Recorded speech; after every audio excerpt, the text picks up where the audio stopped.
In this section, I'm only going to be talking about polyprotic acids.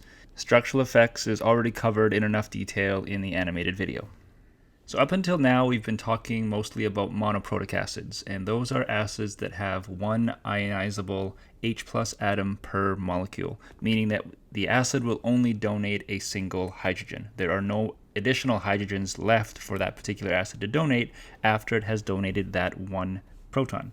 Polyprotic acids, on the other hand, have more than one ionizable H atom per molecule, and these can be divvied up into diprotic acids, which have two ionizable H atoms, or triprotic acids, which have three ionizable H atoms. So a couple of examples of some diprotic acids are in this slide. So first we have sulfuric acid, and the two ionizable protons are right here. So in the first reaction, one of those H atoms is donated, and it produces then HSO4 minus as a product. Now since H2SO4, sulfuric acid, is a strong acid, this is a one-way reaction, and the Ka value, or Ka1, because it's the first Ka value, is large. Now the HSO4 minus can ionize again, so it can donate another proton to produce H plus and SO4 2 minus, and then since that is the second ionization, we call that Ka2. And since this is an equilibrium reaction, because HSO4 is a weak acid, it has a Ka value of 1.2 times 10 to the minus 2. Another similar example, carbonic acid, also has two ionizable H atoms. So the first ionization produces H plus and HCO3 minus. It has a Ka1 value of 4.3 times 10 to the minus 7, because again, that's an equilibrium reaction, so it has a Ka1 value. And then the HCO3 can ionize again to produce H plus and CO3 2 minus, and then we have a Ka2 value of 4.7 times 10 to the minus 11. So for polyprotic acids, the Ka1 value is always bigger than the Ka2 value, which is always bigger than the Ka3 value, and so on and so forth, because it's more difficult to remove an H plus ion from a negatively charged anion. Right? So if we go back to the previous slide, notice that we have initially a neutral molecule, H2CO3, but it produces a negative ion, HCO3 minus, and then in order for another hydrogen to be donated from HCO3, it's being donated from a negative ion, and that's going to be much more difficult because the negative charge on that ion is going to be attracting the H plus back to it. So it's going to be more difficult to donate an H plus as the molecule gets more negative. Now because the Ka1 value is bigger than the Ka2 value, and it's usually a lot bigger by several orders of magnitude, typically only the first ionizable H atom affects the pH.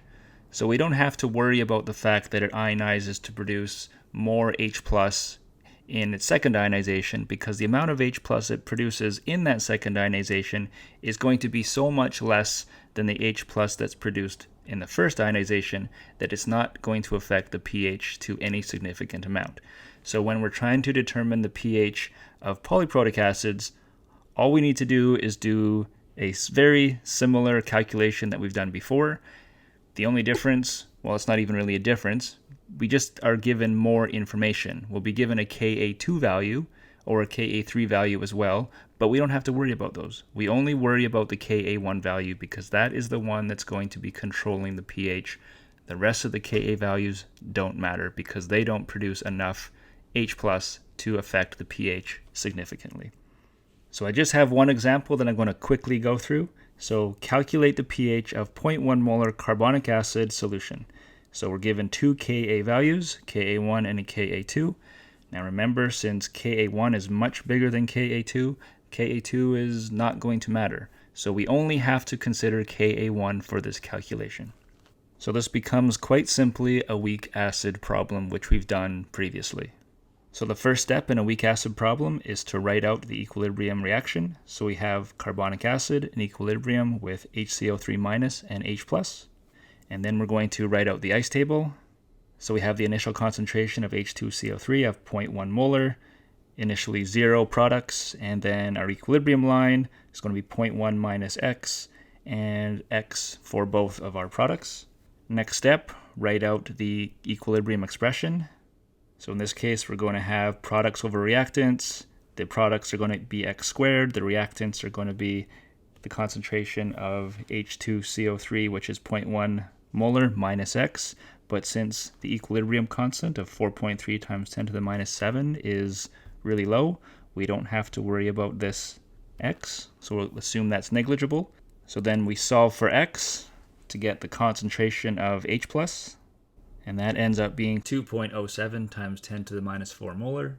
And then to determine the pH, simply take the negative log of that number, and then we get a pH of 3.68. So these are just like any other weak acid problem. Nothing is different, except that we don't have to worry about any additional Ka values.